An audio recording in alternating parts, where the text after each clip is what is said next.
तो महाप्रभो कीर्तन नृत्य गीता कि ये जो चीज़ें हैं, कीर्तन नृत्य गीत, ये क्या है? ये हमारा अभिधेय है। अभिधेय का अर्थ है प्रोसेस, साधना। अगर आप किसी को बुलाओगे कि आप इस कौन में आओ, ज्वाइन करो हम लोगों को, तो वो पूछे कि क्या करना है इस कौन में, तो हम क्या बोलेंगे? क्या करेंगे? कीर्तन करेंगे, नृत्य करेंगे, गीत गाएंगे, भगवान का प्रसाद लेंगे, बस ये हमारी साधना है। पर योग मार्ग की साधना क्या है? इंद्रियों को सुखा लो, घर बार छोड़ के जंगल चले जाओ, कुछ खाना पीना नहीं है, अपनी सांस भी बंद कर लो, वो भी रोक लो। उनका मार्ग कठिन मार्ग है। यहाँ भगवत गीता के अनुसार श्री कृष्ण कहते हैं कि वो मार्ग क्लेश वाला मार्ग है। क्लेशो अधिकतरस, ज़्यादातर क्लेश ही क्लेश है, क्योंकि मन को कंट्रोल में करना बहुत बड़ा क्लेश है। तो हमें मन कंट्रोल करने में नहीं सिखाया जाता। श्री कृष्ण कह रहे हैं कि मैया सक्त मना पार्था, मुझे अपना मन लगाना है। और मन को क्या चाहिए? मज़ा, नाच गाना।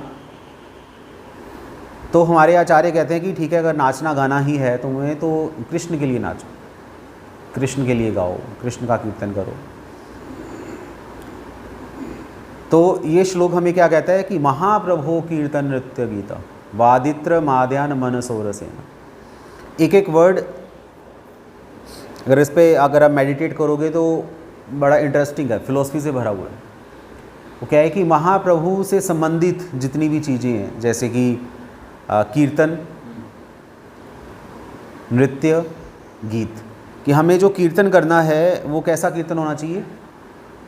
वो कीर्तन चैतन्य महाप्रभु से संबंधित होना चाहिए। चैतन्य महाप्रभु का अर्थ श्रीमती राधा रानी और भगवान कृष्ण भी है, राधा कृष्ण। अपने मन से कोई भी कीर्तन नहीं करना चाहिए। जैसे हम यहाँ पर गए थे ना ये मंदिर में, तो वहाँ पर गोविंद देव जी के मंदिर में सुबह सुबह क्या गा रहे थे? ओम जय जगदीश हरे। आरती है, फेमस आरती है, इंडिया में तो सब यही गाते हैं। पर उस आरती में क्या है? भगवान की कीर्ति तो गाई जा रही है, पर उसमें अपना रोना भी रोया जाता है, अपने बारे में भी सोचा जाता है। तो वो चीज़ नहीं होनी चाहिए ना, कि जिसमें अपने बारे में, भगवान के बारे में जब गुणगान हो रहा है तो अपने बारे में सोचने का कोई फ़ायदा ही नहीं है, कोई तुक्की नहीं बनती। तो कीर्तन में, कीर्तन का अर्थ कीर्ति, महाप्रभु की कीर्ति होनी चाहिए, राधा कृष्ण की कीर्ति का गुणगान होना चाहिए, और कीर्ति के साथ साथ नृत्य भी होना चाहिए। इसलिए मंगल आरती में थोड़ा सा नृत्य जरूरी है। बिल्कुल जैसे वो कई लोग खड़े हो जाते हैं मंगल आरती में बिल्कुल मुंह सूजा के, उनको कोई लेना देना नहीं है भगवान का गुणगान हो रहा है नहीं हो रहा, लोग ऐसे खड़े रहेंगे, सामने देखते रहेंगे क्या हो रहा है, कैसे हो रहा है। वो मूड तो बिल्कुल गंदा मूड है, वो मूड नहीं होना चाहिए। कीर्तन में नृत्य होना चाहिए और गीत भी होना चाहिए, गाना भी चाहिए। जैसे हमारा श्रवण कीर्तन है ना, पहले जो स्पीकर बोलता है हम सुनते हैं, फिर हम बोलते हैं वो सुनता है, श्रवण कीर्तन। संकीर्तन महाप्रभु ने ये बोला, संकीर्तन। तो महाप्रभु का कीर्तन होना चाहिए, महाप्रभु के लिए नृत्य होना चाहिए, महाप्रभु के लिए गीत गाने चाहिए। और किसके साथ? वादित्र माद्यान, वाद्य यंत्र, जैसे मृदंग और करताल। श्री प्रभुपाद ने हमें बताया है कि महाप्रभु के कीर्तन में कम से कम 4 करतालें और 2 मृदंग होने चाहिए। बाकी जो आजकल जो इंस्ट्रूमेंट चल रहे हैं वो तो बिल्कुल रिकमेंडेड ही नहीं है, क्योंकि वो जो कीर्तन आपको म्यूज़िक में लेके चला जाएगा, ग्लोरिफिकेशन में नहीं लेके जाएगा। तो वादित्र माद्यान मन सोरसेन, ये बड़ा इंपॉर्टेंट शब्द है कि मन सोरसेन, मन सो रसेन। मन में क्या आ रहा है? रस आ रहा है। रस में 2 चीज़ें होती हैं। मज़े में तो मज़ा आ गया, मज़ा आ गया, मज़ा आ गया। मज़े में तो सिर्फ सुख होता है, पर रस में दुख भी होता है। दुख में भी सुख है। जैसे विरह का जो दुख है वो क्या है? टॉप मोस्ट सुख है। जब किसी का इंतज़ार करना हो तो बहुत मज़ा आता है इंतज़ार करने में, आया नहीं आया नहीं आया नहीं, आएगा आएगा आएगा, तो वो है। तो रस तो ये क्या है, मन सो रसेना, कि मन में वो रस का आस्वादन करते हैं। और जब मन में रस का आस्वादन होता है फिर क्या होता है, रोमांच, मज़ा आ रहा है, इंद्रियों में रोमांच आ रहा है कि आपका वो काम करने का और ज़्यादा मन कर रहा है, उसको रोमांचित होना कहा जाता है। बोर हो रहे हो, इसका मतलब आप रस का आस्वादन नहीं कर रहे। कोई मजबूरी है, जैसे जेल में कैदियों को बिठाया जाता है मजबूरी से, वैसे ही हमारी फिर मजबूरी है वो साधना को करने में। तो रोमांच, कंप, अश्रु ना, कंपाश्रु एक साथ हम बोलते हैं।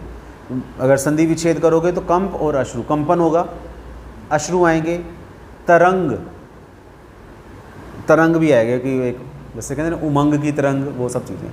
तो ये इन सबको सात्विक लक्षण कहा जाता है। जब कोई भी भक्त महाप्रभु का कीर्तन करेगा, रियल में जो भक्त है, हमें तो चलो नींद ही आ जाती है, और वास्तव में जिनके लिए ग्लोरिफिकेशन कही गई है, जो गुरुदेव हैं, वंदे गुरो श्री चरणारविंदम, तो ये पर्सन जिनकी हम ग्लोरिफिकेशन गा रहे हैं, वो जब भी महाप्रभु के लिए कीर्तन करते हैं, उनका गुणगान करते हैं, उनके लिए गीत गाते हैं, तो उनके शरीर में क्या आता है, रोमांच, कंपन आता है, अश्रु आते हैं, तरंग, वो पूरा ही उसमें उस रस में डूब जाते हैं। मन सो रसेन, या आप ये समझो कि उनका जो मन है रस बन जाता है उनका। महाप्रभु ने बोला ना कि अन्येर हृदय मन मोर मन वृंदावन, कि चैतन्य महाप्रभु का मन और उनके जो वृंदावन है, भगवान का निज धाम, उसमें कोई अंतर नहीं रह गया। तो ऐसे ही गुरु क्या करते हैं, रस में डूब जाते हैं, वो रस ही बन जाते हैं साक्षात।